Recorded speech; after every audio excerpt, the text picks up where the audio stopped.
Amém, irmãos? Glória a Deus. Sejamos sinceros, na nossa casa é impossível ter 50 minutos de oração. Até mesmo a Luciene, né, irmã, que às vezes passa o dia inteiro lá sozinha, ainda assim é difícil separar 50 minutos.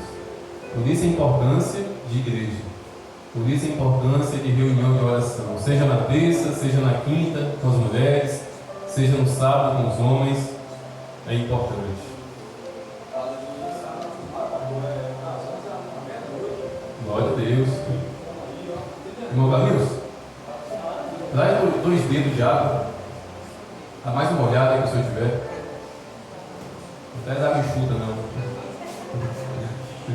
Só serve molhada que a garganta está ardendo. Glória a Deus. Deixa a água vir para minha garganta voltar a funcionar.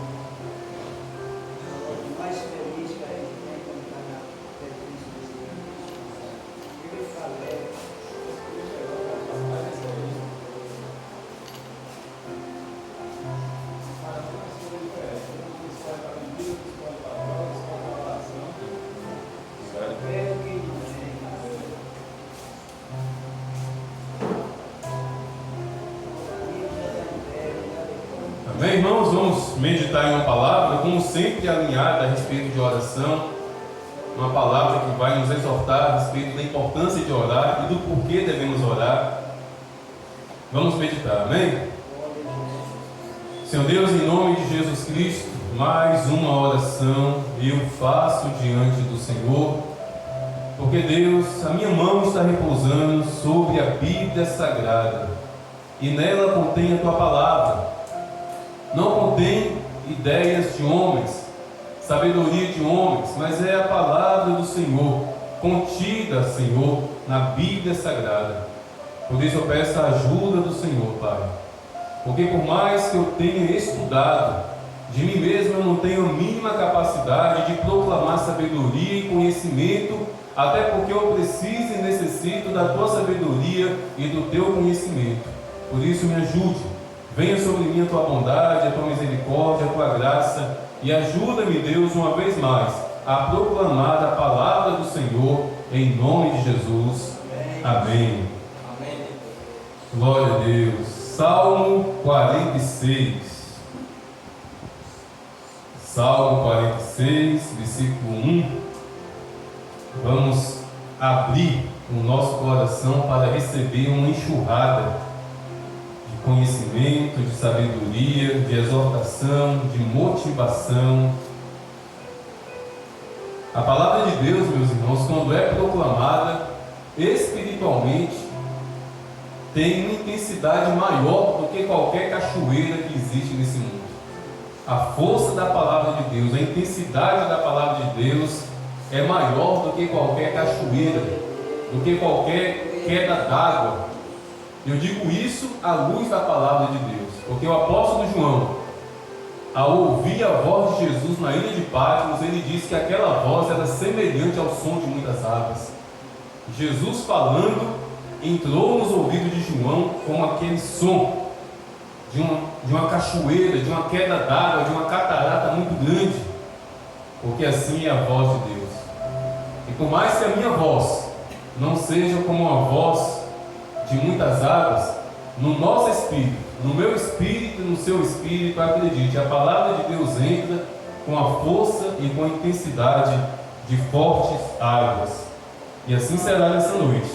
Salmo 46, versículo 1. Deus é o nosso refúgio e fortaleza. Ele é socorro bem presente nas tribulações. Em outras versões está na hora da angústia. Deus é o nosso refúgio e fortaleza. Deus é o nosso refúgio e fortaleza. Meus irmãos, muitas dádivas, muitas bênçãos, muitas virtudes de Deus são derramadas sobre as nossas vidas de forma bondosa de forma divinamente caridosa e de forma graciosa. Como assim, pastor? A gente não precisa fazer nada. Tem bênçãos, tem dádivas, tem virtudes de Deus sobre a minha vida e sobre a tua vida, que independe, meus irmãos, de nós. Deus derrama porque Ele é bom. Deus derrama porque Ele é misericordioso. Quer ver uma bênção de Deus? Que quer a gente ore ou não ore, quer a gente peque ou não peque, melhor não pecar, mas quer a gente peque ou não peque, essa bênção vem sobre nós? A bênção do sol, que todo dia surge no horizonte, que todo dia se põe no horizonte. A gente não precisa fazer nada. O sol vai surgir, o sol vai se pôr. Outra bênção que independe do nosso esforço: as misericórdias do Senhor. A Bíblia fala que as misericórdias do Senhor se renovam sobre as nossas vidas manhã após manhã. Ou seja, o meu entendimento diz que ainda a gente dormindo, ainda a gente cochilando, ainda a gente cochilando com a cabeça ali no travesseiro, babando. Quem é que baba quando dorme? Eu babo. De vez em quando eu tenho que passar a mão assim, está só baba no travesseiro. Mesmo a gente ainda babando ali no travesseiro, a misericórdia de Deus se renova sobre a nossa vida, porque a misericórdia de Deus não depende do que a gente faz de bom ou do que a gente deixa de fazer de ruim. A misericórdia de Deus é a respeito dele. Ele é bom, Ele é Pai, Ele decide derramar sobre nós a misericórdia. O mesmo, meus irmãos, é a respeito da salvação. Ou vocês acham que Jesus Cristo morreu naquela cruz porque a gente era bom, porque a gente era merecedor? Não, não merecíamos, não somos bons. Jesus morreu na cruz pela graça. A salvação é pela graça, não é pelo merecimento. A salvação não é pelo tempo de crente. A salvação não é pelo que eu sou na obra, diácono, evangelista, presbítero, pastor. Não, a salvação é por causa da graça, é pela graça, é pela misericórdia do Senhor. A água é uma dádiva de Deus. A chuva é uma dádiva de Deus. Já pararam para pensar nisso, meus irmãos? A mesma chuva que cai na fazenda de um fazendeiro servo de Deus, cai também na fazenda de um fazendeiro que não tem ao Senhor. Porque Deus abençoa justos e injustos, assim diz a palavra de Deus. A chuva, o sol, a natureza. Não é só crente que respira, não. Os pecadores também respiram. Esse ar que nós estamos respirando aqui, não é só para nós que estamos na igreja, não é só para nós que estamos orando, não é somente para nós que entregamos a nossa vida para o Senhor Jesus. Essa bênção do respirar é também para aqueles que ainda estão em desobediência ao Senhor, porque Deus abençoa também esse povo.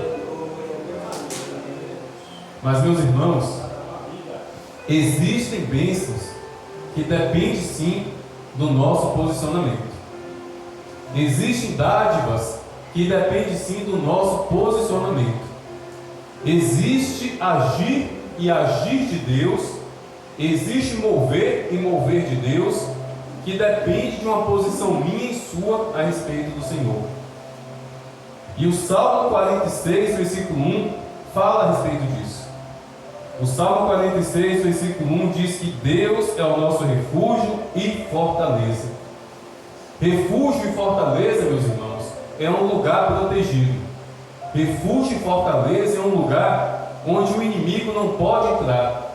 Refúgio e fortaleza é um lugar onde quem está lá dentro se sente seguro, consegue dormir em paz, tranquilo, porque está dentro de um refúgio, porque está dentro de uma fortaleza. Mas entenda, Deus, para ser o nosso refúgio, Deus, para ser a nossa fortaleza, não é Ele que tem que se levantar do trono dele e vir ao nosso encontro para ser o nosso refúgio e fortaleza. Pelo contrário, somos nós que temos que nos levantar de uma vida fraca, de uma vida cambaleante, de uma vida desobediente, de uma vida sem oração. Somos nós que temos que nos levantar e nos posicionar diante do Senhor. aí sim, Deus vai ser o nosso refúgio, aí sim, Deus vai ser a nossa fortaleza. De nada adianta pegar uma caneta e um papel e escrever: Deus é o meu refúgio e a minha fortaleza, socorro bem presente nas tribulações. De nada adianta escrever esse versículo em um papel e colar na parede da sua casa, colar na cabeceira da sua cama, colocar na sua carteira ou colocar na sua bolsa. De nada adianta você decorar esse versículo se você não entrar dentro do esconderijo, dentro do refúgio, dentro dessa fortaleza que é a presença do Senhor. A bênção, a virtude do refúgio e da fortaleza de Deus depende de nós caminharmos pela fé para essa fortaleza, para esse refúgio. A proteção de Deus, meus irmãos, não é automática. A proteção de Deus requer um esforço meu, um esforço seu para nos achegar para perto dele. E a Bíblia, meus irmãos, nos confirma isso. Jeremias capítulo 29, versículo 12 e 13. Então vocês me invocarão, se aproximarão de mim em oração, e eu os ouvirei. Todo mundo quer ouvir a voz de Deus, não quer? Esse versículo fala como Deus vai ouvir a nossa voz e como nós ouviremos a voz de Deus proclamar palavras de vitória. Para Deus nos ouvir e para nós ouvirmos a voz de Deus, é necessário, meus irmãos, invocar o nome do Senhor, é necessário se aproximar de Deus em oração. E o versículo 13 ainda vai mais além: vocês me buscarão e me acharão quando me buscarem de todo o coração. É de todo o coração. O refúgio e a fortaleza de Deus na minha vida e na sua vida depende de um buscar da minha parte e da sua parte de todo o coração. Meus irmãos, o nosso coração é semelhante a esse copo. E sabe o que acontece? Acontece que na maioria das vezes o nosso coração, a respeito do nosso compromisso com o Senhor, está desse jeito aqui, ó. Esse copo aqui está cheio? Não está. Está abaixo da metade. E na maioria das vezes, eu, pastor, confesso, eu não sei vocês, mas eu estou aqui colocando a minha cara tapa diante do Senhor. Na maioria das vezes, meus irmãos, o meu compromisso com Deus está assim, ó, pela metade. E não é isso que Deus quer. Quem olha assim parece que está bom. Ah, pelo menos tem água. Pelo menos está pela metade. Pelo menos, pastor, tem água aí no seu coração, água da presença, mas não está cheio. Deus, meus irmãos, é exigente. Sabe por que Deus é exigente? Sabe por que Deus quer todo o nosso coração? Porque na cruz do Calvário, Jesus derramou todo o sangue dele. Todo o sangue dele. O refúgio e a fortaleza de Deus na minha vida e na sua vida depende de um coração transbordante de sede, de fome, transbordante de compromisso, transbordante de oração, transbordante de louvor, adoração, transbordante de desejo de buscar a face do Senhor. Jesus Cristo certa vez disse: vinde a mim todos os que estáis cansados e sobrecarregados.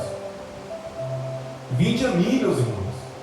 Jesus Cristo, Ele não disse o seguinte: vocês que estão cansados e sobrecarregados, pode deixar que eu vou até vocês, tá bom? Não foi isso não. É vinde a mim, vocês que estão cansados e sobrecarregados. Esse vinde significa uma atitude. Esse vinde significa uma ação, um posicionamento. Esse vinde significa oração. O mesmo Jesus certa vez também disse: todos vocês que têm sede, venham e bebam. Novamente Jesus está dizendo: vocês têm que vir. E não somente vir, vocês têm que beber. Vocês têm que abrir a boca, vocês têm que clamar. Meus irmãos, a igreja precisa entender isso. Porque se a igreja não entender isso, vai ficar escravizado vai ficar escravizada. Homens e mulheres crentes ficarão escravizados e escravizadas em campanhas e mais campanhas. O coração da pessoa está vazio, mas eu sei o que eu vou fazer. Eu vou numa campanha de portas abertas. O meu coração está vazio, eu não estou orando, eu não estou buscando, eu não estou me posicionando, mas eu vou naquela campanha de libertação. O meu coração está vazio, eu não tenho compromisso com o Senhor, mas eu fiquei sabendo que lá na igreja vai ter uma campanha de prosperidade. Eu vou. Vai e continua com o coração vazio. Vai e continua com o coração seco, como uma terra seca. Vai nas campanhas, campanhas e mais campanhas, buscando imposição de mãos, buscando revelação de homens e mulheres que sim, Deus usa segundo a vontade dele. Mas se essa pessoa não entender que depende dela, que é uma mobilização que ela tem que fazer dentro da casa dela, orando, na igreja que ela congrega, buscando, clamando, buscando a face do Senhor de todo o coração, essa pessoa, meus irmãos, nunca irá viver a plenitude de Deus. A plenitude de Deus, meus irmãos, a plenitude da salvação de Deus é refúgio, é fortaleza, é socorro bem presente. A plenitude da salvação de Deus é você sentir paz em meio às guerras. A plenitude da salvação de Deus é você sentir esperança, mesmo quando tudo está dando errado na sua vida. Mas para isso, para você viver toda a plenitude da salvação, para você viver toda a plenitude da presença de Deus, é necessário atitude, é necessário posicionamento, é necessário se aproximar de Deus em oração, é necessário invocar o nome do Senhor, é necessário ir verdadeiramente até o Senhor Jesus. E nesta noite fizemos isso. Nessa noite oramos durante 50 minutos. Nessa noite nós bebemos. Nessa noite nós nos alimentamos. Nessa noite nós nos aproximamos. E eu creio, nós entramos dentro do refúgio, nós entramos dentro da fortaleza, que é a própria presença de Deus. Mas nós não podemos parar. Se pararmos de orar, também nós iremos parar de beber. Se pararmos de orar, nós também iremos parar de comer o maná do céu. Se pararmos de orar, sairemos do refúgio, sairemos da fortaleza que é a presença de Deus. Essa palavra, meus irmãos, nos exorta a um posicionamento. Peça a oração, peça. O Neto constantemente fala em casa: pastor, ore por mim, continue fazendo isso. Temos que de fato orar um pelos outros. Mas cada um de nós, mesmo tendo pessoas para estar intercedendo por nossas vidas, é necessário que nós tenhamos a mobilização, o posicionamento, a decisão de nós mesmos orar, para adentrarmos no refúgio, para adentrarmos na fortaleza. Somente um homem, somente uma mulher de oração pode verdadeiramente abrir a boca e dizer: Deus é o meu refúgio e fortaleza, socorro bem presente na hora da angústia, na hora da tribulação. Somente um homem que ora, somente uma mulher que ora pode abrir a boca e dizer isso com sinceridade e com verdade. Porque através da oração, essa pessoa de fato habita no esconderijo do Altíssimo e descansa à sombra do Onipotente. Amém? Essa é a palavra para a nossa motivação, para a nossa exortação, para o nosso crescimento e para o nosso despertar a orar e a orar e a orar cada vez mais. Amém? Nós que em pé, em nome de Jesus, vamos agradecer ao Senhor